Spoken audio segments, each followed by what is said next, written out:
Lina Kočevar, prva izmed junakinj tega konca tedna, tudi v Tacnu. Danes izredno zahteven dan, na koncu pa v kanuističnem finalu ena izmed 4 tekmovalk.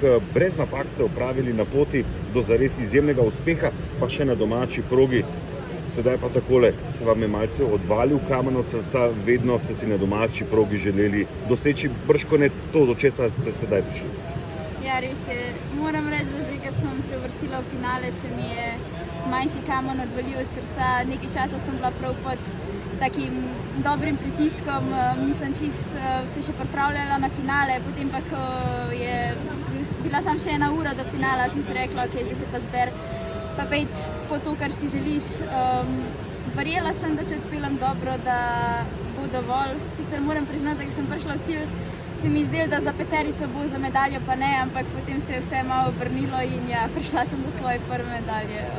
Občutki so izjemni. In tudi, ko ste zasedli položaje, kjer so najhitrejše 3 tekmovalke, se je videlo z vsako minuto v minuto, ste imeli večji nasmeh. Ja, res je več kot gre tekmovalk dol, mislim, več kot tekmovalk pravi svojo vožnjo, manj jih je na štartu, ki te lahko še premagajo.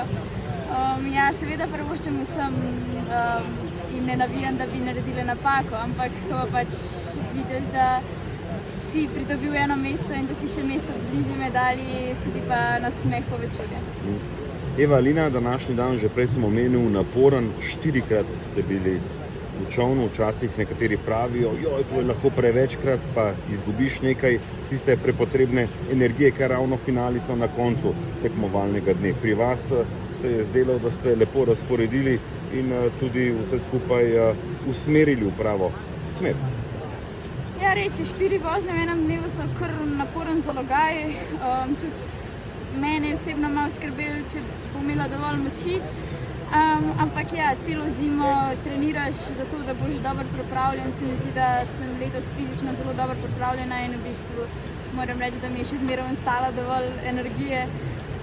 Po drugi strani pa, ko prideš na štart, ti energija kar pride, ker to vzdušje in še domača proga, domači navijači, se mi zdi, da ti dajo dodatno podporo in moč. Ja, hvala vsem, ki so prišli. Še tole, rekli ste hvala vsem, hvala tudi tistim, ki so vam prvi skočili v objem, kar nekaj jih je bilo, jih lahko naštejeva, saj vem, da vas bodo objeli še kasneje, ko bo tudi slovesna podelitev, ampak tudi to je nek dokaz dobrega dela in tega, da so vam zares vsi privoščili to. Ja, res je, sem res vsem hvaležna, da so prišli mi takoj čestitati. Se mi zdi, da moraš najbolj uživati ta moment, ta trenutek, ko slaviš in ja, prišla je skoraj cela članska reprezentanca, moji klubski kolegi in seveda moja družina, oče, mama in brat je bil, se mi zdi, da kar presrečen. Hvala lepa.